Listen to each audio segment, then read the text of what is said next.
Hey, Chris. Hello. Can you hear me fine? We hear you Yes. perfectly. How you hearing us? That's all good, but I had some weird on and off things with the interface. I don't know. Okay, so But you're doing good now. You're looking all awake now. I might have just gotten some food poisoning, so definitely just I'm a little icky right now. oh So damn, but I'm what I'm still fighting through for the Losties here, so don't worry about it. what did you eat? Unfortunately, it was McDonald's, so I am to blame on that one. Crazy. Wow. Oh, I'm sorry to hear that. Thank you, man. But we're so happy that you made it. I know you've been so busy as well. We actually had your live stream with the Lord of the Lost on yesterday while we were kind of having our day together, and got to hear you guys and how awesome you all are. And just want to thank you for taking the time to come to our channel, and we really Sure. appreciate that. Sure. It's good to be here. It's good to be here. That is awesome. So, what I wanted to start with you is to let you know that this is episode 11 for Storytime with E.T.C. This is a podcast we just started because we'd love to get into the people that were reacting on our channel. Yeah, I get it. And you have happened to see one of our reactions, and I was first curious, what's your view on reaction channels themselves? Um, it's an interesting question because actually it, okay, let me start different. It's a little weird because actually I don't read reviews. I don't read Oh, content reviews. I Interesting. don't read CD reviews, whatever, because I always think like, why should it change my future and my future creativity if I give a shit about other people's opinions? Because sometimes these things stick in your brain if you want it or not. They do. absolutely. Yeah, and then in a creative process, you might change something you would have done different if you wouldn't have known this opinion of this person you just don't know. So Right. I'm not reading reviews, but the thing about reaction videos is like um it's so interesting to watch the emotions of the people. Mhm. Mm-hmm. Actually. So what I'm doing is like during the reaction videos, I mostly only watch the reaction part, and I really never watch the conclusion or the analysis of it because I don't want to care I about it because understand that. That makes sense. free of other people's opinions. But seeing like the instant reaction, like just the emotional direct impact, Yeah. this is this is fascinating. And Mhm. this is what I like about it. And I don't do it out of disrespect. It's really just that I caught myself a couple of years ago during songwriting and then suddenly changing something because I just read something from someone I didn't know who didn't Oh, like. wow. And I was like, okay, if I do this cautiously now, like what happens if I do this, like, sorry, consciously? What happens if I do this unconsciously, like all the time? Mm-hmm. So Mhm. I try to stay free of that. So I do the same with artists where I'm just producing. I don't read their reviews either. So That makes a lot of sense. It's like having a double blind, so you're just able to keep your creative flow without then censoring yourself in the future for different ways that you might think or produce something. yes, That's really that's right. cool. And like some people are telling me then like, hey, you're not open for critics and stuff like, but that's not it. Right. I wanna there's certain people in my life I show stuff to and I want Mhm. their opinion. But I really think for an artist, it should not matter if some person of some magazine somewhere listening to something for the first time and then valuing your work and saying, because most criticism Absolutely. isn't something like, hey, I don't like that, or this could have been done different. It's just like, oh, that's bad, like, and then there's Yeah. like, Nothing to it. so yeah. And that doesn't help me in being creative. Yeah. Absolutely. I completely agree with that. That's such a smart thing because you get to surround yourself with the people that are going to motivate you the correct way as well. And I know with us on this reaction channel, it's so easy to focus on the negative comments, and they have changed how we've done things Mhm. many times. And I've stopped listening to that all the time. But I like what you're saying because you still like to see the emotions that it's affecting the people. Yes, it's And interesting.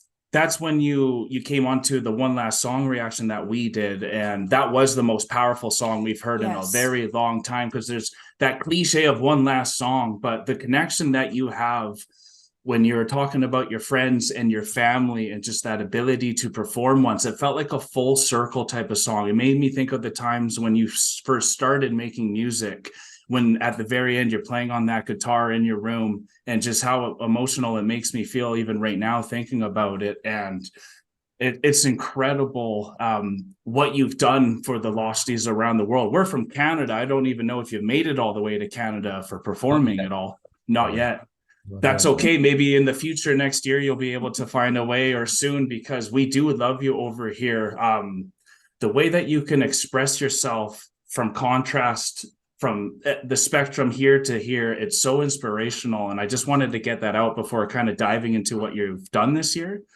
Thank you. But that's actually interesting that you talk about the bit with the guitar, because that guitar that I'm playing there is actually my father's first guitar, which he bought when he was a young man of like 20 years old or something. Wow. So he gave it to me. And I used it a couple of times for like Lord of Lost bonus tracks, where you just hear me with an acoustic guitar, because I just love the connection of it. And actually the whole room that we made, that should look like my, like not even like a children's room, or more like a youth. Yeah, like a teen almost. Yeah, a teen room, yeah. We kind of try to rebuild it somehow in the feeling, the way it really was. And all the things that you see there are actually things from my past. Like, you can like the ice hockey bat, you see that's mine.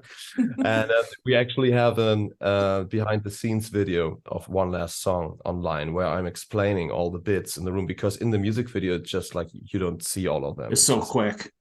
Yeah. So that is, we have to see that. That's so cool that you brought all those different parts of your emotional background into such an emotional song to be able to play for everyone. That like, I don't know, 2 days in my attic and basement, and my parents' basement, wherever, like going through all these boxes with shit, because they are like keeping everything. I don't know how they do that, but like everything. And that was really interesting. We have a question I can tell you love conversation just itself, and we do too. We have some questions, and I wanted to ask a question it's just so on the topic right now. Family is massively important to us. We just had our first kid together. He's 10 months now. He's sleeping. We're all happy. And so how much does it mean to you that even at the age of 80 and 83, your parents are still coming to your concerts to watch you perform? And do any of your other family members, like your son, come and watch you perform at all? I really, really appreciate this with my parents, and I really love that they're doing that, because I know many musicians who never had their parents at the shows, or sometimes even have parents that still do not accept that they chose the way of being a musician. I'm not necessarily talking about my bandmates, but like I met musicians like that. And so seeing them like travel through Germany to see us with Iron Maiden somewhere, and like knowing that they're like 18 to 83 years old, and sometimes really traveling far, that's so cute. So it's so cute, isn't it? I'm mostly like organizing these things then, so I'm getting them train tickets and booking them a hotel, and then I'm like going there, picking them up from the train station with the taxi and bring to so I'm trying to take care of them. And I like that. I really like that, having them around. So it's like, of course they're so proud, and when you like when you end up in some dressing room moment where you see your parents like talking to Steve Harris, and they don't really understand a word, because English is not so easy for them, and then he's coming with this kind of strong British accent, and my he's like really bad in hearing, and so it's like that's so good. It's just super fucking cute. So it must be surreal for you though, right? Very, very surreal. And yeah, my son, what I'm doing is still cool. Good. I am pretty aware of the fact that it might not be cool for a couple of years soon. He's now 12 and a half. So I'm totally fine with that. So I'm prepared for that. That's fine. So far it's cool. Like when we just did our end of the year festival, the LORDFEST, like Lord 1 Fe- week yeah. ago. He was there with a couple of friends backstage with a, you know, with a AAA pass and showing them everything. Yeah, that was very cute. Yeah. So I'm that's glad he's proud of you. always good to have family around. Of course, sometimes it's stressful. I'm not complaining, but when they are there, when family is there, I want to take care. And at certain moments, I just don't have the chance to really take care. Like this LORDFEST, our bass player Klaas, he was struck down by a super heavy migraine attack a couple of hours ago. So our backliner had to fill in on bass with just learning the songs within like 1.5 hours, which is insane. Incredible. So in this moment, then everybody's there. Like we had 140 people backstage, family and friends. And they all want a piece of me and want to talk to me. And at the moment I couldn't talk to anyone because I just had to help preparing stuff. So sometimes it's less party than you would expect to have family on site, because there's a part of me who wants to care. And yeah, but still I love it. It's better to be alone there. That's true. Like I played basketball until I was about 30, and my grandpa came to every single game. And if he was not there, I didn't run as hard, you know, just like something about having your family there. It does something with you, and like, you know, is watching, friends are watching, or when like other musicians are watching. Like we had this experience like last year and this year with Iron Maiden on tour. And when you look at to the right side of the stage and to the left side of the stage, and then you always suddenly see someone of Iron Maiden popping up and watching 1 or 2 songs, it's the same kind of thing. It makes you run faster and jump higher. Yeah, absolutely. Yeah. It sure does. And while we're talking about LORDFEST, why not we kind of just like dive in a tiny bit there, just for the people that weren't there. I know, is this the second year for LORDFEST now? Yes, we actually wanted to start much earlier, but then COVID came. Right. We started last year, and we're doing like a LORDFEST 3 the next year, and we already have to move to a bigger venue. This Congrats. year was with 4,000 people, so we're going to the next bigger hall with 7,000, and yeah, maybe that's not gonna work, so we have to go back then, but you always have to try, you know. So we take risk for this bigger concert hall, and that's next year, like December 14th, I believe, right? Right on. That sounds awesome. And that's in Hamburg. You're from Hamburg, so it must feel amazing to be able to perform an actual festival that's catered for you, but you also have amazing bands that are with you, like Combi Christ and others. What makes you choose bands like that to join you? Is there some part of their genre or influence that you want to make sure is part of your LORDFEST? Well, it's not necessarily influence on us, but it's nice to have like bands around which are friends or like good colleagues over like many years. So we can just randomly choose bands from genres that kind of fit and we can afford and just put them on the bill. But this would be like this is not our first choice. First choice is always to try to find friends that actually can join LORDFEST. And on the other side, of course we want to do a good package for the people, you know. I want them, it's the same with tours, I want them to go home and not feel like, hey, this was a good Lord of Lost show, and yeah, of course they had to pick some support band, whatever, I don't care. I actually want like if it's a tour or LORDFEST or whatever, I want people to think like the whole evening was nice. Yeah, absolutely.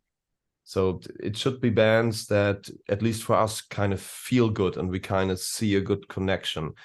And yes, this is how we try to choose them. And of course, we will have the same problem like every festival after a couple of years. So you don't want to repeat yourself too much and you need to show something new. someday you're running out of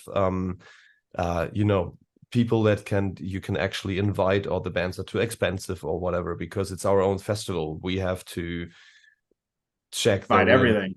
We do everything about it, so we are paying these bands also. So of course there's some math behind that. We cannot just choose and go like, hey, you want to play, and of course we need to have the chance to afford them actually. Yeah. First of all, thank you for your thorough answers. It's because I really was looking for that in depth, because I am curious how people choose these bands and all that. So I really appreciate that. And you have 8 studio albums that you could have chose from. Now you have your 9th studio album coming out with Weapons of Mass Seduction. Is that? I wouldn't call it our studio. I know what you mean, but I think in the list I would still call cover it album. Yeah, the cover album, which is somehow on the side. So yeah, that's fair. That's fair. But that's right. Yeah, that's super exciting, because you have 22 songs on the original CD and you're covering Billy Idol, Judas Priest, Michael Jackson, Lady Gaga, Iron Maiden, Duran Duran. These are all bands I love and grew up with. You also have a deluxe edition with 10 extra songs with some David Bowie and some Pink Floyd. You also can get a box set, vinyl, digisleeve, cassette even. And it's just, you're so accessible, Chris. And it's actually amazing, because we just got a vinyl thing for our son. So like a lot of these kids that are younger are starting to want these vinyls and these old school ways to listen to music again. Are you talking about your 10-month-old son? I have the other one. I have a 13-year-old from a previous relationship, and okay, that's very early. Like, just get them going. Yes, we're putting it right in the nursery. We're getting him going with vinyl early. You're aware. But a lot of kids, as you said, with your son being 12, he still thinks you're cool. And that's what I'm going through with my 13-year-old, where I'm not as cool anymore. And so with, he's now getting into vinyls and cassettes and a lot of these, as he calls it, vintage, and, kind of hurts my soul a little bit. And it's been really, like something I love is I went and checked out your merch site, and I saw just how many different ways you have for people to interact with your music, with like even going as far as cassettes, but also having such fun merch that you guys have for everyone. So you're hitting all these different variations of people that can't be like put into genres, even with your music, with going to everywhere that you have gone with your music. We've seen how many different songs now, and about 6. The 6 songs we've reacted to have been Genreless that I can find, because you're able to move in every direction. And there was a question here, and then I forgot my question. We're chatting right now. We were talking. It was just so cool to know that how many things you're covering, and it's nice to see your influence, because like Alanna saying, you're genre-less in a way, even though there's ways that you can try to define you, but I don't know why everyone has a reason to want to try to define. It's amazing that you're making it to the pop scene with Eurovision. You're making it with Iron Maiden and doing tours. Like, it's incredible. I don't know a band that has the range that you guys have, and it's amazing, and that's unique for you guys. I think, it's something in the nature of humans that they always want to find answers. They want to categorize. They want to define things. I mean, science is based on trying to find out and like solving this, let's say, puzzle of life, to find this formula. And I think we all have that. And sometimes that starts with genres, that people want to understand what is it and why and how. And like, it's also sometimes the question, why do you do that? And sometimes the answer is just, because it's fun, because absolutely, because it looks cool, because I like it. Why do you like it? I'm like, I don't know, and I don't care. Why don't you care? Why that you like it? I'm like, because I don't care. I like it. That's just enough for me. Yeah. So I'm totally fine with people calling us whatever genre, and I understand when you upload your songs somewhere on digital streaming platforms, sometimes you have to choose certain kind of subgenres. There's actually Yes. no way around that. So sometimes we just go randomly, like whatever. But for me, I always looked up the most to artists that always have like that were like changing from record to record. Yeah. So you actually see one picture and oh, this is that era. You listen to one song and you instantly know it's that album. So, and of course you have bands which sound the same all the time, and that's their strong suit. That's the thing they want to do most, and they don't want to change. And I think fair enough. If you want that as a band, that's fine. But for me, this wouldn't be it. I always felt the need to really change. I mean, look at someone, you were just talking about David Bowie. Look at him. Yeah. What genre did he do? This is even more versatile than we could ever be. Yeah, fair. I like that, but I totally understand when for some people it's too much. Some people need that safe harbor of a band which they always know what to expect, and that's fine. Then they should go and listen to this band instead. For me, it's like talking about someone like Lady Gaga, for instance. She does this one record which I really love, and then there's the other, and I don't feel it. Right. But then I'm not pissed at her, like, oh, this is not my Lady Gaga anymore, like I own her, what people think. Then I'm like, okay, no kidding, this time not for me, let's check out the next one. And then the next one comes out. I love it again. I'm totally fine with that. So we have people coming and going and saying the same thing. Some people came with Blood and Glitter and they say, this is it. And I listened to the previous stuff. I can't feel it. And some people were like, I love Judas, but I lost you at Blood and Glitter. And for some, they're like, I loved Thornstar. I didn't get Judas. Now I love Blood and Glitter again, or whatever. I'm totally fine with that. So then you're reaching different groups of people too to come and find you, because so many people that I see on your Blood and Glitter comment section are saying, I only found you after Eurovision, and oh my gosh, where have you been my whole life? Yeah, this is a lot of that. This is true, but this is not the reason why we're doing that. We're not doing that because we're trying to reach everyone, and then one day we got all of them somehow. Right. This is our own wish to do this or do that, because then you can just, you can only do things with your whole heart if you really love it. And I know many artists that are embarrassed by the things that they have done in the past. And then I ask them, why are you embarrassed about that? And then they're like, yeah, back then this was trendy, and then we tried this, or the label wanted that, but now we really don't feel that anymore. And the good thing about us, we are not embarrassed about whatever we did, because it was always our choice. Of course, sometimes you look back with a smile, like, like old pictures of you, like, oh, that of course. That haircut is weird, but it's still you. And you're like, okay, or old tattoos, like, like my late 90s tribal tattoos. I wouldn't do them right now, but I'm like, yeah, okay. Back then, I really liked that. And I'm not embarrassed about it.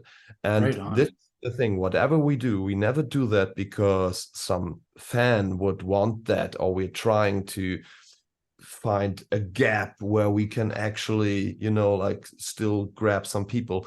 We just do that because we want to. And it's always a risk, because maybe we end up doing something that no one likes, but then we have something that we really love. Same with the covers album. We just did all of that because we wanted that. We would be fine to like not release that record at all and just have these songs, because now we come and we love to listen to them. And you enjoyed doing it, and you had fun with it. Yes, and I think this is so important. And some people are pissed at me when I say something like, I don't want to care about the opinion of the fans. I don't mean that disrespectfully, but if I start to care about their opinion and do what they want, then I end up doing something I don't want, and then I cannot be what they want me to be. I totally get it, Chris. Absolutely. True artist. And I think that this is why they most of them, not all of them, but this is why they love us, because they feel that what we are doing with all our hearts. And this just works if we don't listen to other people. And this also includes all the losties out there. That's you know, fair.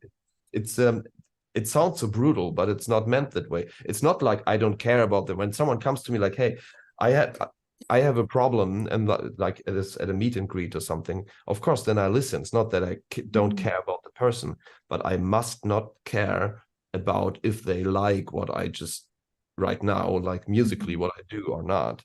So I need to decide that myself, and I think this is really important. I think that's extremely smart and like very intelligent way of thinking, because there's 8 billion people on the planet. If you listen to 8 billion opinions, what are you going to do?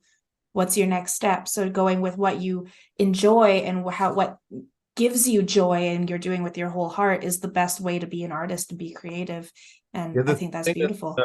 What one person once said, if you make if you make compromises in art, you always end up with mediocrity. Absolutely. And that person is me saying that, actually. So yeah. Saying that, so no compromise. Just, the same goes like for like within a band. If one person in a band has a vision for a song, you should not spoil that by things like, the typical band thing. That's not our problem, but I know that, like, I want a guitar solo, I want a bit more of drums here and there, and I want my bass should be more prominent or whatever. If you end up like this, then you have everything at the same time and you have nothing. You always follow this one vision. And when I come up with a vision, like one last song, and there should not be a space for like a 2-minute guitar solo, because it's getting unpersonal. And if one of the guys in the band comes with a vision for a song which perfectly makes sense, I should not intervene with my ego to kind of compromise and then end up with mediocrity. So we always try to follow this one vision to keep things true and clean. You know what I mean? Yeah, absolutely. And that's crazy, because I always tell people, until you put two hands on something, you're never even going to fully experience it either. And I can tell you're fully experiencing your music, and especially this year. This year has been such an amazing year for you and Lord of the Lost and the Losties, obviously, too. I want to quickly just bring up, in case no one knows, but you actually did other stuff before Lord of the Lost as well. And we don't have to like dive in crazy. I just want people on the channel to know what you've also done too. So you did Die a Creature, and you've done that since 2020, and it's a metal. And do you still do that at all, or? So it's German. It's die Kreatur. It means the creature. Thank you. The creature. Yes. Okay. Sorry. Yeah, there was a German side project album which I did with another singer. Yeah, right. Then I had this electro band like a couple of years ago, some glam rock band, and like, I started playing bands when I was 18 or something. Wow. Yeah, you've been going for a while. You did the Pleasures. Yeah. Harms and Compel. Yeah. That's why I'm always laughing when people congratulate me to overnight success. Right. Like what you mean, the 25-year-long night, or what's the point there? What does overnight mean? Because I've been doing this for so long and putting my heart and soul into it. So and what does success mean? That's actually my favorite question. Like, hey, what are you gonna do if you're like really successful? And I'm like, I think I'm really successful all my life, because I was always happy with what I was doing, and it was way up bit by bit. And so if that's not success, what is success? When you can actually like have 3 Lamborghinis, is that success now? Or I don't know. I think I'd never have one, no matter how rich I'd get. So Well, that was cool to go a little down memory lane. And why I wanted to do that a little bit is that you just are doing your 15 years of Lord of the Lost tour for 2024. You're doing 20 shows over a 5-week span all over Europe. And that's going to be quite the amazing moment for you. Congratulations on hitting 15 years as well. That is a big deal. And we're actually coming to the US. You are, yeah. Come to New York and Los Angeles in September. Yeah, and New York City. And we're actually working on Canadian dates as well, but I don't know if that's going to work out. But That's fair enough. If you ever do, please let us know. Okay. Which region are you coming from? We're Alberta, so we're the west side, British Columbia. You'd probably be going to like Toronto, Montreal, or something if you were Yeah, coming. that's far away. Canada is so So big. So massive. Yeah, it's just massive. Yeah, it's like you because it's it's so. If you look at the globe, it's always like it's just up there somewhere on top of the United States, and then you just actually look at the sheer size of it. It's like it's daunting. Well, when we moved from where we were living on the island to where we are now in Calgary, it took us 2 days of driving just to get out of the province and get into the next province. So... Yeah, and it's snowing. If you live in Germany and this already feels like a big country, then you suddenly realize that it's not at all. So no. It's not at all. No. But it looks beautiful there. Yes. That's somewhere we would love to come check out, and we hope one day we do. Also, something I wanted to mention here is congratulations on making it to the cover of the newest METALHAMMER UK, and you also made it onto the German METALHAMMER. Really amazing for you. You're standing by James Hetfield in the UK. He's like, Metallica is what got me into metal, so that's really cool. And you're standing by Doro in the German METALHAMMER. So those moments must still mean a lot to you when you see yourself beside these people, because I know one of your biggest highlights is touring with Iron Maiden. So like, I'm sure these are really big deals for you. It's crazy when you realize that on some, wrapping the year up magazine cover, one of like 5 or 10 or 20 artists on the cover of like real important magazines. And then you really realize, wow, you had some impact this year, and this is kind of crazy and still feels unreal. And then I had another awkward moment. I'm not actually sure if I should tell this, but the thing is, I'm not the kid that grew up with just rock and metal. I grew up with a lot of pop music, and then I dived in this metal world much later. But I still, I didn't get interested in all these things, and I'm pretty ignorant with new music for like 10 years now because I'm so sentimental about like listen to all these things I grew up. So I had this METALHAMMER UK cover in my hand, and I'm very proud to stand beside James Hetfield and the singer of Ghost. Yes. And I realized this person and this one, and maybe that's the guy from the Barbie movie. Oh yeah, but who's the rest? Right. Well, you're so busy with your own stuff too, right? I'm like this is so bad, and I showed this to. Then I spoke to the guys in the band, and there was like, yeah, there's some other people on it, some weird guy with a mask, and they're like, this is Sleep Token. I'm like, Sleep what? And like, you haven't heard of them? Oh, you don't know Sleep Token? That's one of the biggest things in 2023. And I'm like, no, I didn't. And I still didn't because I didn't have time. So, and I don't want to be ignorant, but sometimes I find myself so busy with like the things I'm doing, or when I want to listen to music, like just going back, like to the things I listened to all my life. Sometimes I need to be ready to let new music in, because if I do that right. I don't just turn it up while I'm doing stuff at home. I really want to listen to that. You go all in. So so I think one thing for early next year, I'm going to take all these magazine covers and I have to check out everybody who I'm standing with there. So yeah, that makes sense. Oh, that's amazing. I have a question actually, as you're saying that sometimes it still feels unreal with being on these amazing magazine covers. Do you ever feel like an imposter syndrome or things like that when you're looking at these covers, or even when you're performing on stage? Hmm. No, no, no, not really.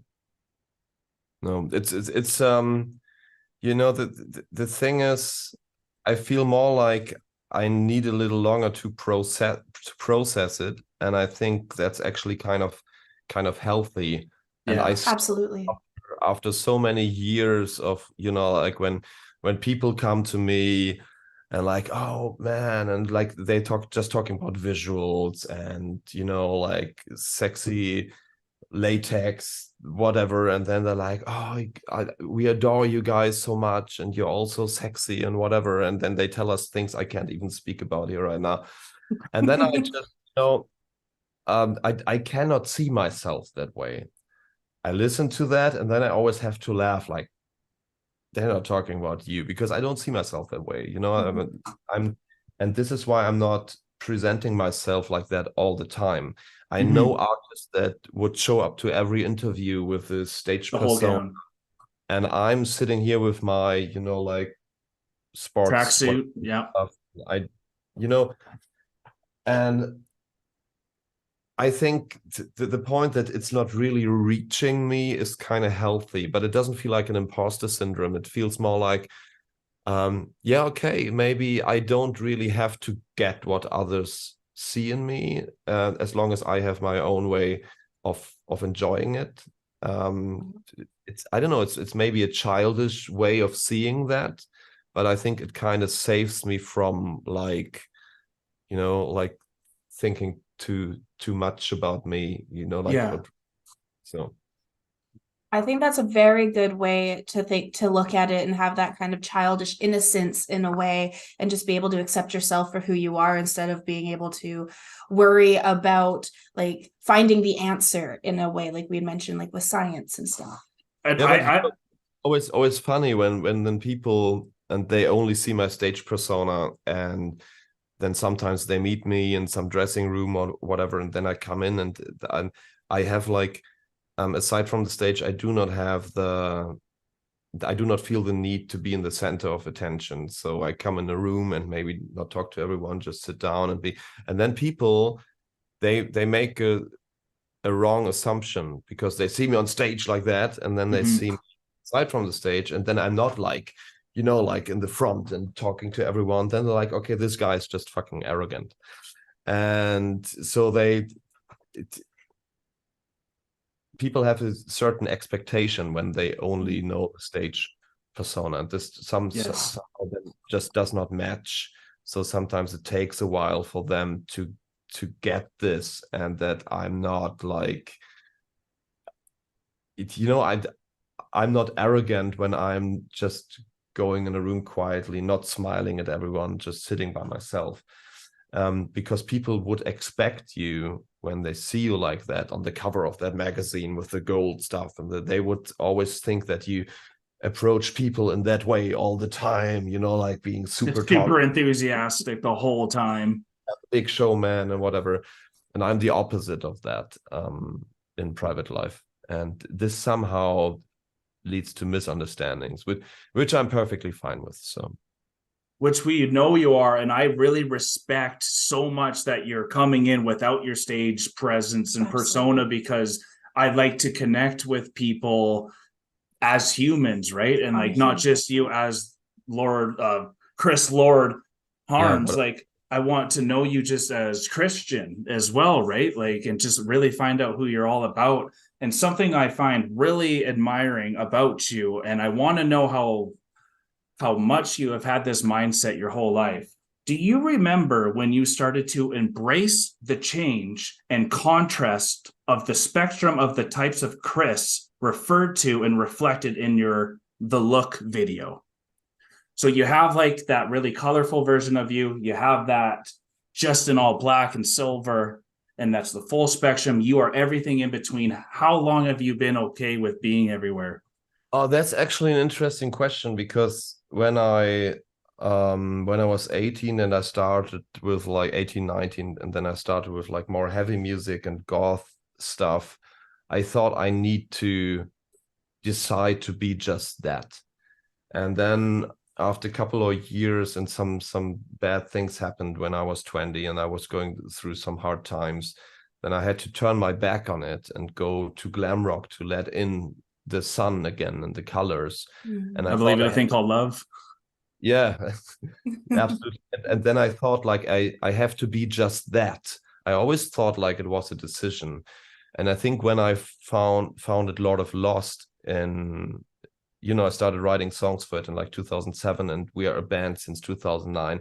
I still felt like I was 29 then. I still felt like I had to decide I'm just gonna do that right now. And through the years in Lord of Lost, and especially maybe at the time where we released the song La Bomba, which is a weird samba metal mix, which was in 2014. So I think, yeah, like 10 years ago, I think from that moment on, I realized that I can be everything, maybe not at the same time, but I can break and change, like I say in Blood and Glitter. Yeah. Like, hey, and that's fine. And I can even be many things at the same time. I can look like that and feel like this. And that's totally fine. So when people say things like, stay how you are, just stay like that. I know they want to say something encouraging and something positive, but I always say like, no, just always be open for the change. So that's a really interesting question. I never thought about it, but I think maybe like for 10 years or something, I feel like I can be everything at the same time. And for the last 3-4 years, I'm very much comfortable with that. And that's something with like getting older, that you just care less about things that seem to be like the biggest problems when you were like in your youth, and now you're like, hey, come on, relax. Yeah, I think that's one of the beautiful things about getting older. So I'm not the kind of person who wants to be 20 years old again. So 20 is tough, man. It's a lot of ups and downs, and that's really inspiring for me, because I would have assumed that you would have had that maybe at 19 or even earlier. So to know that it took you a little bit to get a little more comfortable, and now that we're meeting you and we've only known you since you've been this comfortable, we expected or assumed that maybe you always have been like this, but it's nice to know you're growing still. Yeah, I always had been like this, but I always thought like I would need to decide. Yeah. Like to decide for a certain kind of scene or community or whatever. And like a chameleon almost. Yeah. So but you don't have to decide that. And I think that's a good lesson to learn actually for people. That's totally fine that you're feeling different every day. Yeah, we feel different every day, that's for sure. We have that conversation with my son. He's 13, my eldest, and having that conversation with him that it's okay to feel different or to feel one way or whatever it may be. Like, you are who you are, and just go with it. Like, also, you're going through puberty. This is the most difficult time of your life. Like, it's okay. You can do what you want. Like, so it's really cool. There's always like shortcuts in life, and you can cheat on certain levels to here and there, but there's one thing you cannot cheat on. I mean, unless we're talking about string theory and stuff, but you cannot cheat on time. No, so just take time. If you lose a loved one, and if you kind of try to distract yourself, whatever it is, by video games or taking drugs or drinking or whatever, you just all three. you just press pause, and then the grieving process comes later. You cannot cheat on that. And it's the same certain things in puberty or whatever, or evolving yourself and finding your way. Some things just take time, and also this is absolutely okay. And sometimes when people come to me with problems, I sometimes just have to tell them, hey, I cannot see what the solution is, but it looks like that you just need time to absolutely go through that, and it's going to be okay someday. And that doesn't go for all the problems. If someone has cancer, okay, time is your biggest enemy, you know. But Yeah. with certain kind of things, you just have to wait. You know, like it's a thing with black holes and the Hawking race. So they are losing energy like bit by bit by bit, and like in a million billion years they're going to disappear. It just needs time. You cannot cheat on that. So. Right. Absolutely. So you talk a lot about science and all that. What are some of like your favorite theories? You brought up string theory as well. Like, is there something that you like to learn with science, or like is that something you do on your own time and study your own theories or anything like that? Or I find super interesting all my life. And, you know, whenever I read books, I don't read novels because I'm like, when I want to have a nice story, I watch a movie. I don't want to wait weeks and days until I know the ending. So, and even if there was a book in my past, a novel, I read the last pages first, so I know how it ends, and then I enjoy the process. Oh, wow. I like that. And I do the same with movies. Like when there's a new Marvel movie or whatever, I always need to know first who's dying, so I'm prepared, and then I can enjoy the process. I understand that. I wiki a lot of movies while I watch them, which really gets my friends mad, but I need to know as well. I completely understand. I do the same. And so I'm like checking out things all the time, and when I'm reading stuff, it's always just like philosophy or science. Wow. Or like, yeah, I don't know, I find it interesting. I don't have like a favorite theory or whatever, because or favorite books perhaps. No, also not. I'm very bad with favorites. Hey, good to know. Yeah, but that is something I find really interesting, and I thought if I wouldn't have become a musician, actually my other options when I was like 17, 18 years old, I was like, okay, either I'm going to be a rock star or a dentist or a surgeon. So wow. I was cool to do that. So, but yeah, I didn't end up a surgeon. So fair enough. You were talking a lot about string theory, and there's actually, I'm a huge Doctor Who fan, which is its own thing, but there was a book written by a scientist called Michio Kaku, which is the physics of the impossible, which talks about like string theory and time travel and stuff like that I think you might be interested in, which is physics of the impossible. Physics of the impossible. So it's interesting.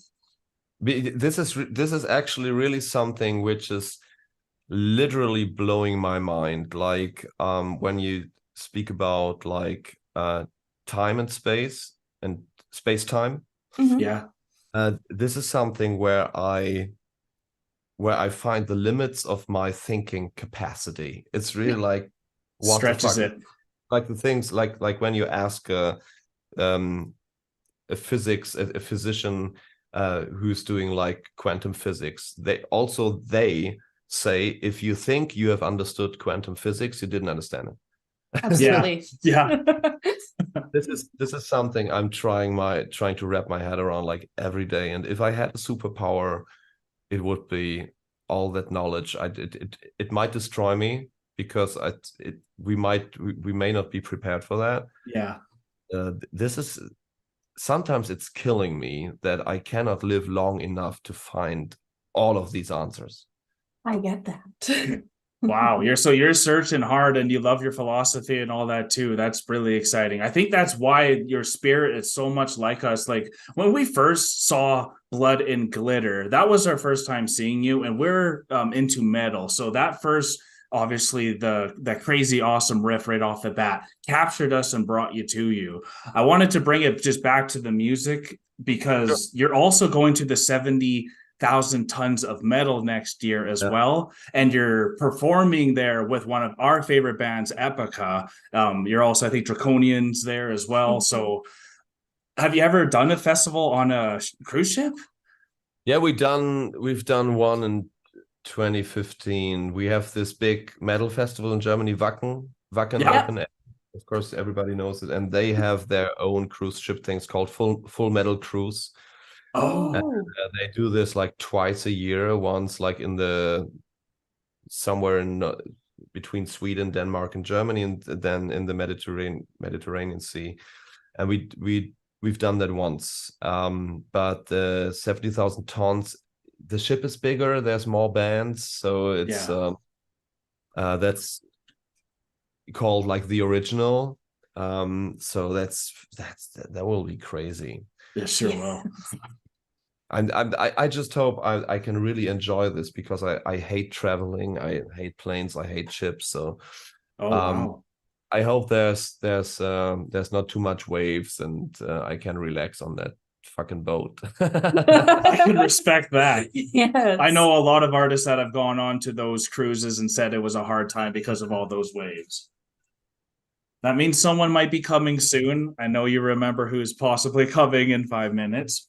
So I figured let's ask you another question here before something happens here. All right. So since you have been born into a race that you have had a hard time identifying with, what would humanity as a whole need to start moving towards for you to feel more comfortable on Earth? I think for me, besides communication, which is always something that has to be done actively, much more important would be empathy, because this is something everybody can do for themselves.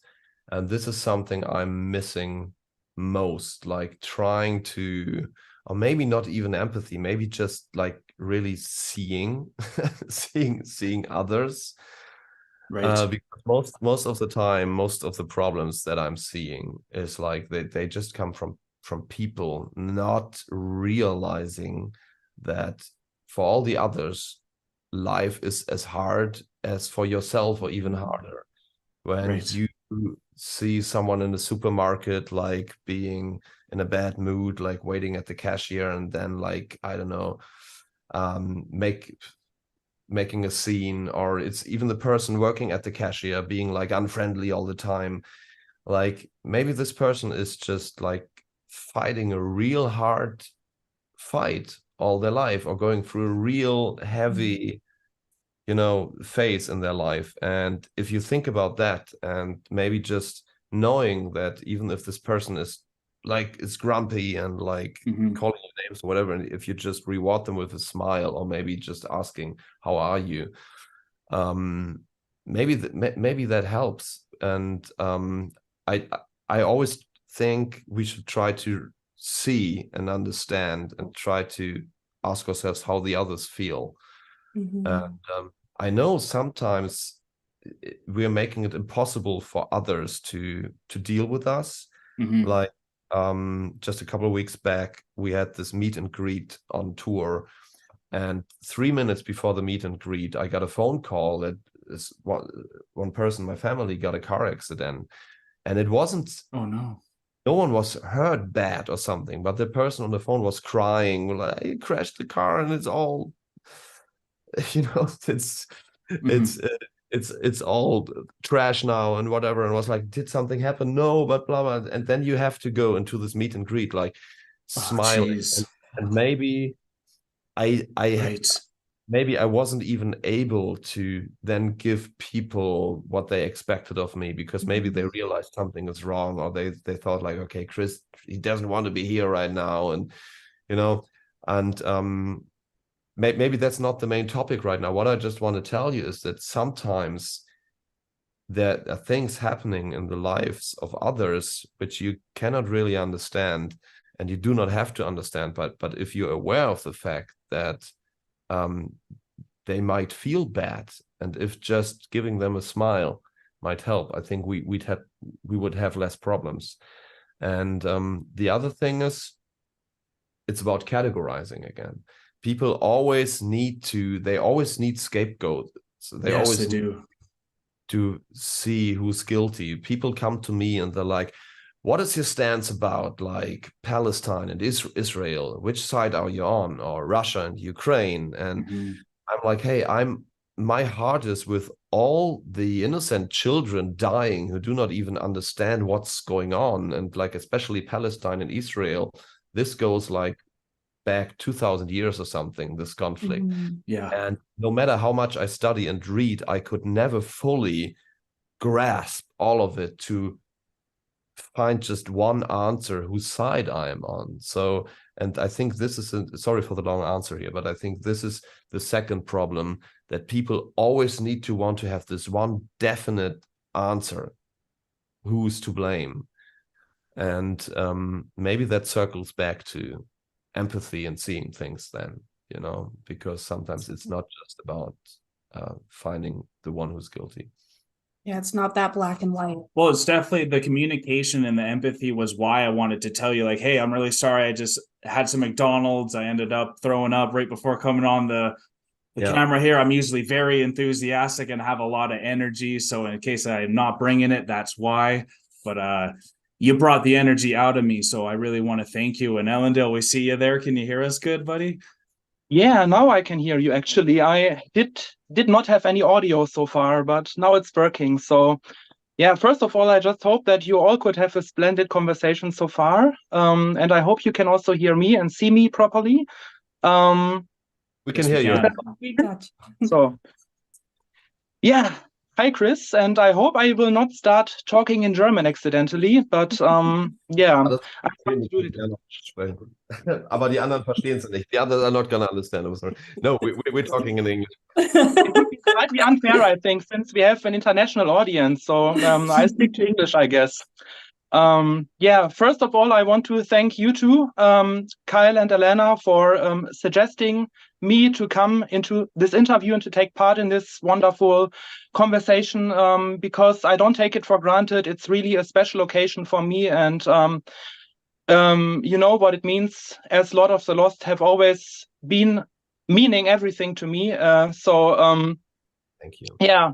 I just think that you are not only wonderful reactors and always providing so deep reaction videos, but also wonderful human beings to talk to. So I feel really honored to be here, first of all. So second, I want to thank... I have a question. What's the time? You're in Japan, right? I'm in Japan right now, and it's 5 p.m. So it's 8 hours later than in Germany. What's the time in Calgary right now? 1 a.m. 1 a.m. All right. So that's what came into my mind. Actually, we are connecting 3 time zones here right now, which is quite funny, right?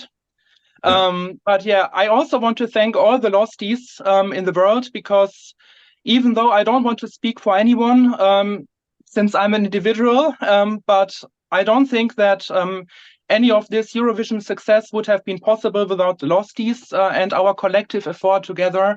And I've never felt so embraced and so full of love in any other community in this world. So I just want to tell everyone how much this also means to me to be part of this community and be part to share all the love for this band, which means so much to us. So that's what I also want to say. I must give that back to you, because what you did with the Eurovision Instagram channel and all these posts and stories that you're doing, which are always so colorful. I know how much time it takes to put all of these things together with Photoshop or something, because people always take that for granted. Like, oh, there's just a colorful picture with like millions of blinking things. And I know that you have put like hours and days and weeks in all of that, like all count together. So thank you very much. I think that was really part of the success. So thank you. You don't even need to say this, because Lord of the Lost have always been a matter of the heart to me, and more like an ideological thing almost. So if I do something for you, I also feel happy by doing this. Yeah, you are right if you say that it takes a lot of time, especially since I was doing this from January until mid-May, I think, right? And yeah, I couldn't really stop it anymore, because there were so many news every day and so many interviews, like all those Eurovision interviews I had to collect and together, and yeah, to do all the research. But in the end, it was also a lot of fun. And yeah, even if you don't sleep that much, sometimes it's still rewarding, because you know what will be the result of it in the end, and you see that we could succeed together as a community in the national final, which is already a wonderful thing, because a metal or any dark band would never or doesn't really achieve this usually in many cases, especially in Germany. So talking about all these interviews, you even might have a better overview than I have about all the interviews we did. Because sometimes I'm talking to the guys in the band, because many of these interviews have been done individually, and I lost track of who did what, because we have this huge Excel sheet, and I think this podcast here is now interview number 905 or something. And Oh my God. for the year. So sometimes I'm talking to the other guys and they're like, yeah, then I did this interview there. I was like, oh, really? I didn't even know that. And it's amazing to see how you actually kept track of that. Like sometimes you were like posting things about things I didn't even know were happening. So that was actually very useful. I had my own a lot of lost news source. Yeah. I was already following Eurovision kind of before a lot of the Lost took part in it, even though it's not quite goth, if what many people would say, but just like you, I don't really care about any boundaries or any limitations, and I don't want to like put myself into any mental prison. Yeah, I knew already about the sources like Vivi blogs or all the other ones that are very big in Eurovision. And yeah, I think this was my advantage going into this, because I know where to get the information from. And someone who would be entirely new to the whole Eurovision thing, I think, would need some more time to adjust to all of this and to like gather all the sources. But yeah, I think in the end it was, of course, a lot of effort, but it was still kind of easy because I had the knowledge going into this. And yeah, in the end it was like a really beautiful thing to see my favorite band connected to to such a big event that I was already following for quite some years, especially because of the alternative bands taking part in the event. And yeah, so now two things I really like. Of course, I love you much more than I could love Eurovision, but two things I'm passionate about came together somehow, and it was, yeah, really beautiful to see. And I also wanted to thank you before I ask any question. I wanted to thank you for giving all of us Losties this life-saving music every single day, because it's so much more than just music, and it's really a cure on a daily basis. It's really a spiritual elevation, I would even say. And some people might say, if they don't understand the meaning of it, that it's just music. But no matter if I feel miserably sorrowful or radiantly joyful, I would always say that you are a major part of my life, and I cannot even imagine to live without this. I have to be honest about that. So I want to thank you for giving all of this to us, and for, in the end, or ultimately giving meaning to our lives, to giving us a reason to wake up in the morning and to sleep at night even. I have to be, maybe I sound exaggerated right now, but I'm not, because this is the feeling that is deep in my heart and soul. And I just wanted to tell you, first of all, and to thank you. Thank you very much. It's still, I really appreciate it, but it's still weird to hear that you're talking about myself here and my band, because I only know this feeling with like artists that I've been listening to all my life. Yeah. And realizing that I can be in the same position is still something I'm trying to process, and something I don't really understand, and maybe will never understand. And we talked about this before, and I think it's kind of good that I will never really understand this, because it keeps me sane, I think. So yeah. But it doesn't mean I'm not thankful for that, but I'm not really understanding it, and I think that's perfectly fine. I think that's a part of why all the Losties are loving you, actually, because they can see this humble attitude, and how you just see the progress of the band in a very natural and a very grounded way. But some other times I also tell myself, like, the guys don't even need to be that humble. Like, even before the national finals, you were saying like, oh, it would be such a miracle if we would win or something, right? I feel like this band is much more impactful and creates so many feelings inside of people that you wouldn't even need to be that humble, even though I understand it and then I appreciate it, because there are way too little people in the world being humble like that right now. But I just mean you are much bigger than what you might think you are. Okay, then next year we're gonna be more arrogant and preposterous, and I'm working on that. No, you don't need to be. I mean, you could be, but you don't need to be, because that's who you are, and we love you for who you are. So I think there is no reason to change anything about your approach in viewing things, right? Of course not. I was just joking. So yeah, I know. What is your question? What are your questions? Let's probably get to my question before we start to babble for too long. Yeah. So I wanted to talk goth a bit, because I haven't been hearing this kind of question that often so far. And I really wanted to divide the direction of my question into 3 parts. So first of all, I read that your magical song, Leaving the Planet Earth, was actually written with playing it on the stage of the big Agra venue on at VGT, Wave Gothic Treffen, like one of the 2 biggest and most impactful Gothic festivals in the world. Like, you had this stage in mind and to play there at night when you wrote the song, actually, which I can understand because of the stylistic elements you used in the song. And on the other hand, you also said on many occasions, not only in the current LORDFEST calendar, but also in the past, that you feel at home when you go to those festivals, when you attend those festivals or you play there, like Mira Luna or WGT. And music historians would say that Lord of the Lost kind of emerged from the Gothic scene in Germany in the beginning, right? Because you had many listeners there, first of all, when you started out your career. Yeah. So first of all, I just wanted to ask, like, if there are any Gothic or dark bands that have been your like first points of contact, getting familiar with the scene in the past, going into this. Yeah, that's the actually first part.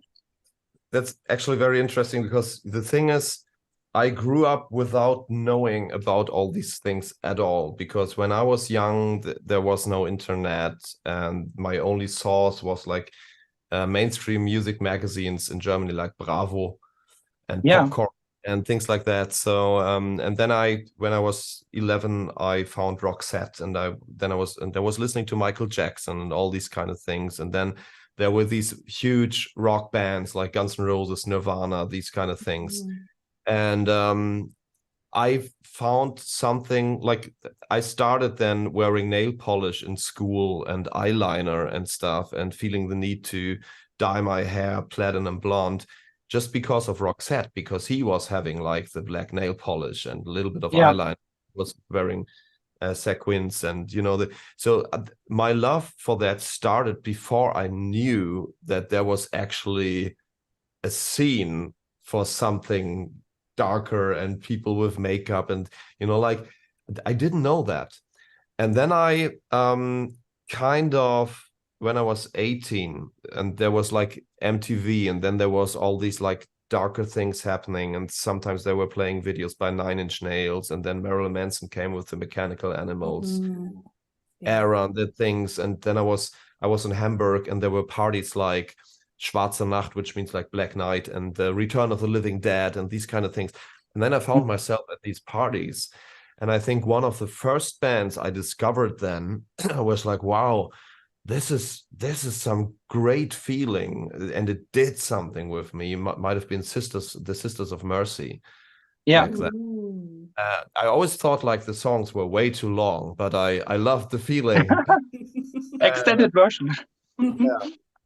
So I think it might have been things like that, which are actually like from these early days. And then of course I reconnected it again to the mainstream, which I grew up with, when I found out that also like bands like Depeche Mode are kind of part of that scene while still being a mainstream band. And so I was connecting all these dots. But I think the first might have, I don't really remember, it might have been the Sisters of Mercy. It was not the Cure. I still don't get the Cure until today. I just don't like I can't I just don't, for no explainable reason. Yeah. But it seems kind of it was meant to be, if you look at your connection to Ben Christo from the Sisters of Mercy, right? It's so funny how many people I'm like friends with today from bands that I was listening when I was young, because when you grow as a band and you meet all these people in your career and all these backstages and hang out with them and then get to know them and then meet them in private, and it's still weird sometimes to call certain people my friends. It's still weird. Yeah, but it's also a band I love very much, and I think it's very important, or it was a very important band for the development or musical development of the whole Gothic rock genre, I would say. And yeah, apart from this, I wanted to ask, like the second part of my question was, has there ever been any moment or experience related to the Gothic scene that has influenced your development as a human being or as an artist or like as a person in generally, something you think had an impact on your life you experienced in the scene and could maybe take something away from it?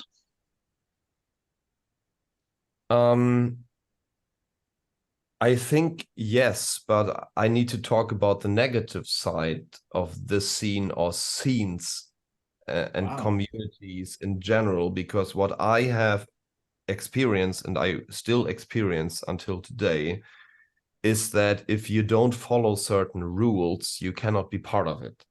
And we had this thing like, we talked about this before, like I look like this today and I want to look like that tomorrow, and I can be everything and can feel fine with that. And I went to these like Return of the Living Dead parties like every month when I was 18, 19, 20, 21, and I had all my friends there, and I watched them dancing because I don't dance, and like, you know, like listening to music. And then this one day I felt like I just want to go there with like I don't remember what it was, like Converse or Vans, whatever, and they were like gray and white, or I don't know.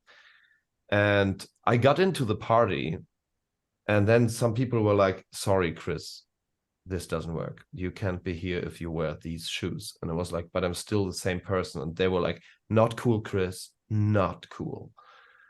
And this was the first time where I experienced, oh, wow, like no matter how much you feel embraced with when certain people come together, which feel the same things and are there for the same reason, if you don't follow certain rules, it does not have anything to do with you as a person. It's just some fucking shoes you wear. I was like, wow, this changed me. So I decided back then, I will always be hopping from scene to scene how much I want to, but I will never follow any of these rules. And if that does mean that I cannot be fully part of it, I will happily accept it.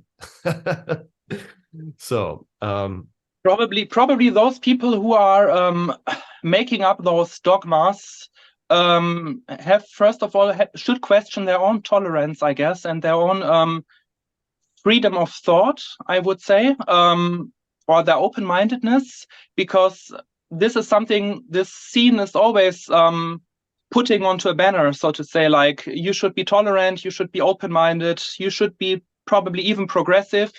And yeah, if you act like this later on, and if you judge people for how they look like, it would actually contradict your ideals or your original values, I would say. So it actually, or what is my experience is that it actually depends on the persons you surround yourself with. Like if you are actually meeting the right people in the scene or the wrong people in the scene.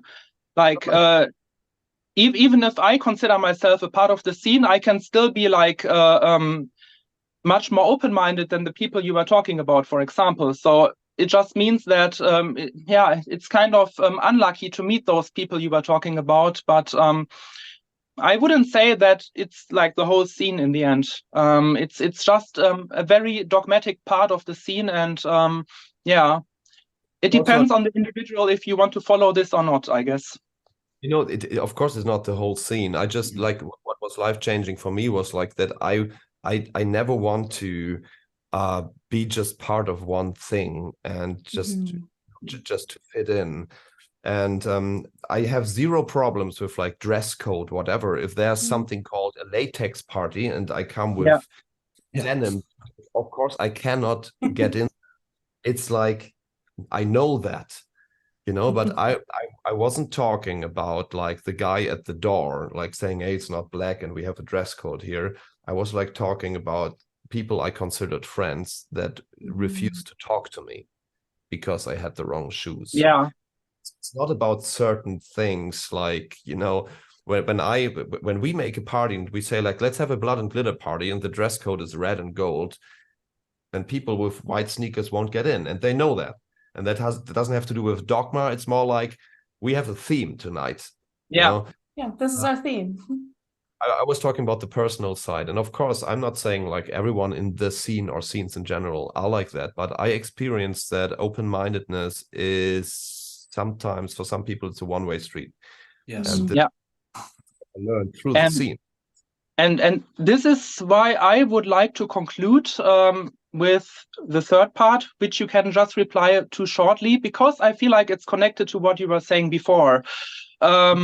Because a lot of people would say that the scene is not only about looks or about appearances, but also about values, about mindsets, about looking at life in a certain way. And I just wanted to know if you are able, or if you feel like you can identify with one or more of those values that are being propagated in the scene, something that keeps the people in the scene together. How you look at those mindsets. Yes, I can, but not always. And this is this thing about me that I can be so different every day. But one thing that I embrace mostly about it, and which I fully understand, and maybe it's the one thing that I actually have to, actually that's wrong. Actually, this always counts for me, that it's a certain kind of music which might make other people unhappy or feel sad, gives me a good vibe. And I always call this like positive melancholy. So melancholy isn't necessarily something bad. And I think this is something that people are like, if we just talk about music and not other things that connects people within this scene or other kinds of scenes, I think this is something which I can totally value and understand. That it's a certain kind of vibe in the music and songs and feelings, like using mostly like minor chord progressions and things like that give me a good vibe, which some people can't understand. If I listen to reggae, for instance, I really get angry. Yeah. Interesting. Not because I want to dislike it or something. It really makes me ugh. You know, and when I listen to like melancholic stuff, or even some like really powerful, aggressive stuff, like apart from the goth scene, like let's talk Slipknot, by the way, it's something that makes me like really feel happy. And I think this, this is something which I feel most connected with.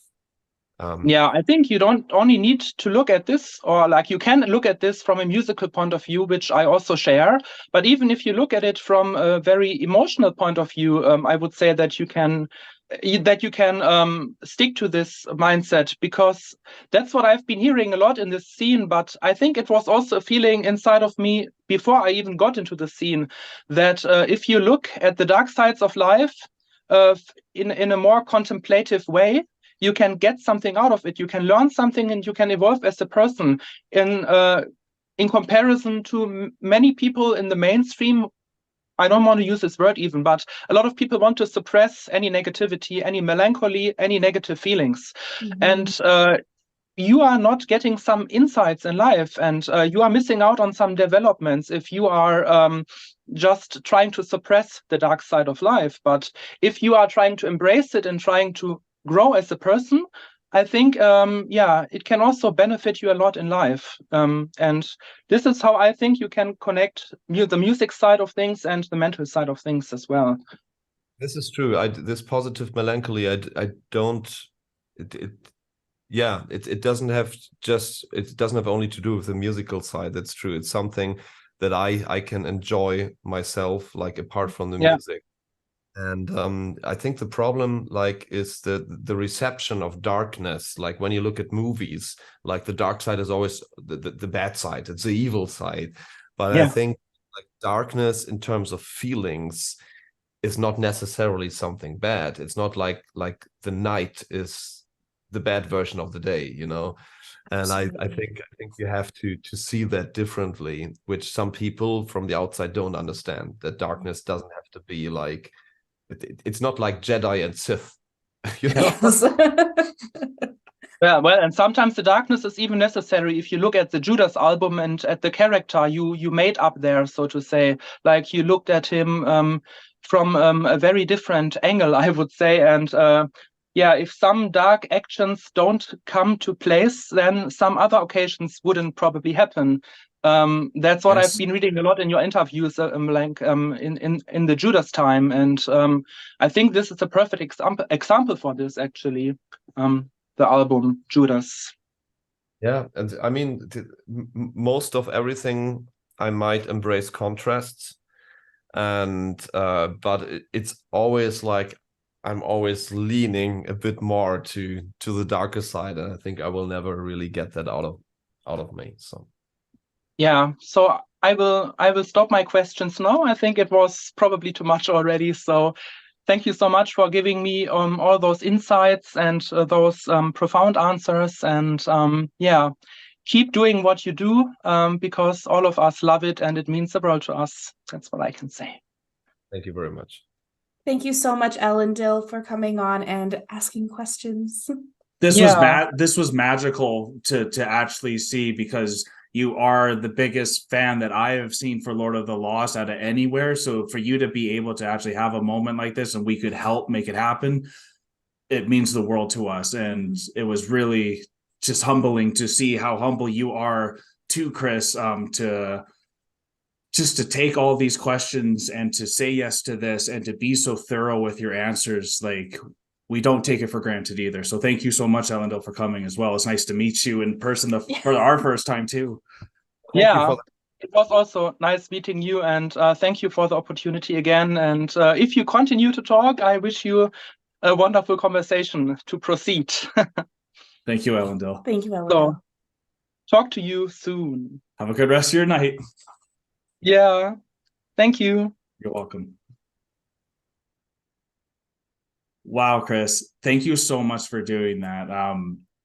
For us as a reaction channel, we're not necessarily the diest, hardest fans of anyone we see, because when you become a reaction channel, you tend to only really listen to music as you react, because you don't want to listen to something and then all of a sudden someone requests you to react to it, but we've already heard it. So it's so amazing for us to give a super fan and just a great person a chance to really see their idol, get to meet them and be happy about it, because not everyone gets to meet their idol and have a good moment. So for us to see you guys have a moment like that, that's like life-changing, honestly. And I wish more people would give that little bit of time to have a moment like that. It's just incredible. So thank you, Chris.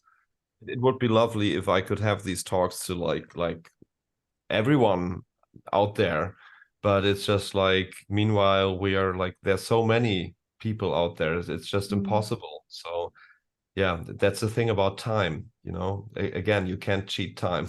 You can't cheat time, and I know that took a while. I never asked how long you had. I said he'd come in at the 1 hour mark, and then whenever that was done, we didn't know how much more time you had. If you need to go now, that's totally fine. We do have more things we could talk about if you wanted to, but I know it's already been an hour and a half as well. Have like 5 to 10 more minutes, and then I actually have some phone calls to do. Yes, I hate phone calls, but I have to do. Me too. Me too. Okay, well then we'll wrap it up just to see what else we have. I know we'll kind of end with a really funny question here. Since we're at the tail end of this interview, there's a perfect tail end question I have here. Can you explain to us the reason why you sent a butt plug with your face on it to the Vatican? Was it to open up their minds?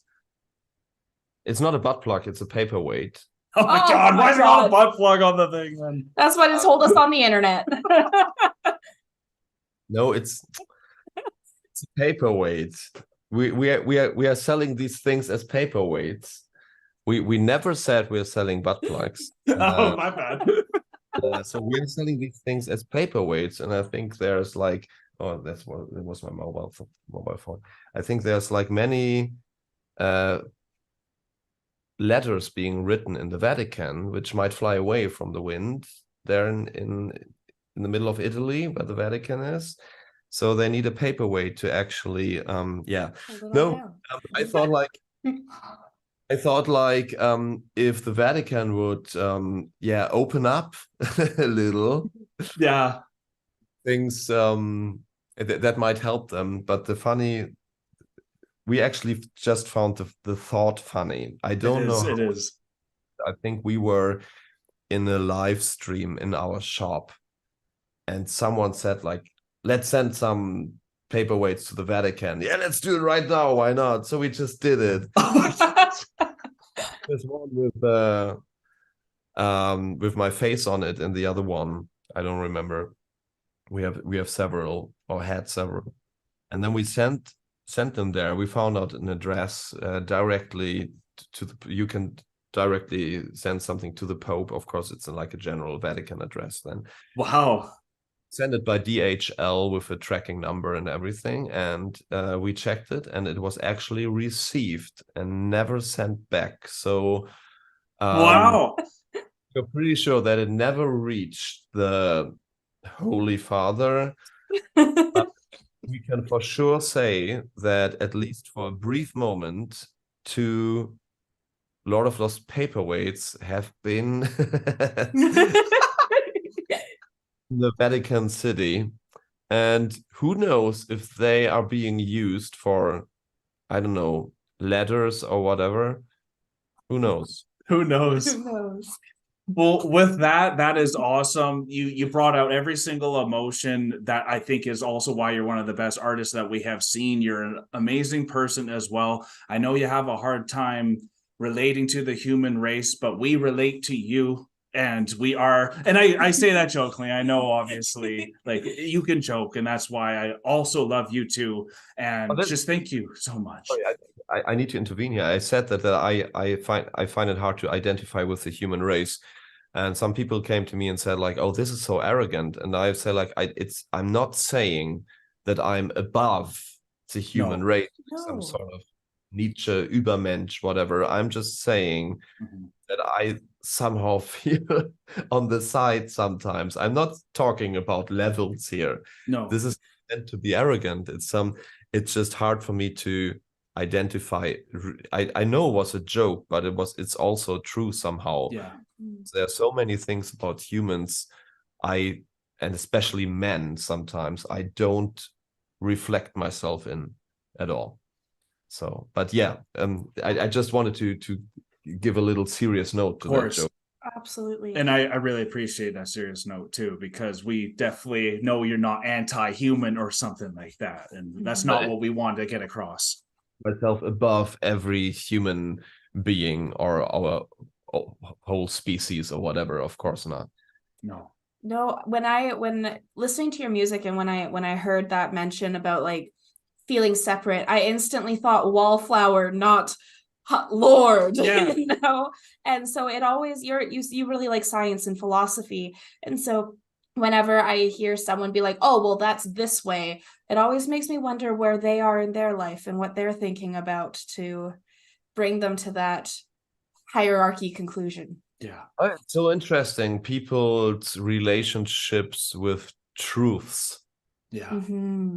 Like, no, it's like that. I know it. It's like, it's crazy. It's crazy. People with their own truths every day. Every day. Everyone has their own truth. You got phone calls, I know, coming, right? In 3 minutes. In 3 minutes? Okay, well then, thank you so much, Chris. It's like 1:37 for us. We got to get up tomorrow too, and we really appreciate all of this time. If we took too much, we really do apologize for that. I told you, but I hope you're feeling better soon. Honestly, I've been feeling good once you got here. Maybe it was just some nerves, some of that badness was feeling in, and then all of a sudden I felt good once it came in, because it matters a lot to me to show you that we cared about you and we wanted to be prepared for this. And just thank you again. It was a lot of fun. Thank you so much, Chris. I can't wait to see listen to your whole album when it comes out. I believe that's on the 29th. Sure is. It is when it comes out. I'm so excited for that. And I'm really excited to see what's going to be coming down your rabbit hole with Lord of the Lost, with the LORDFEST this year and next year. That's coming out 2024. And I really hope you get some Canada shows so that we can make it, because that would be absolutely phenomenal. Just remember, we're in Calgary. I remember. And then just as we're heading, what's one song we should check out from you that we probably haven't done yet? First, just a tiny bit. I know I'm getting a phone call 2 minutes, but whenever I hear the word Calgary, something pops up in my mind, which I remember from my youth. I had this magazine in my hand when I was maybe, I don't know, 8 years old. I think it was 1988. I think there was the Winter Olympics in Calgary, and they had this mascot, like some ice bear thing, whatever. And whenever I hear the word Calgary, this figure pops up in my head. And a big polar bear or something? Some polar bear. And I remember like going through that magazine and seeing pictures of that Winter Olympics. It might be 1988. I don't know. You will wiki it later. I'm sure. Absolutely. This is when I first heard about Calgary, and whenever someone says the words. But what's the question? What should you react on? Check out La Bomba. La Bomba. Yes. Okay. Which is really that was a moment where we allowed ourselves to really get weird sometime. Nice. All right, we're ready to get weird with you then. Awesome. Okay, you have a good day. I know it's just starting for you. Have fun on those phone calls, and thank you so much again. Bye-bye. Okay, take care, Chris. Oh, that was awesome. Don't forget to like, comment, and subscribe for more Enter the Chronicness.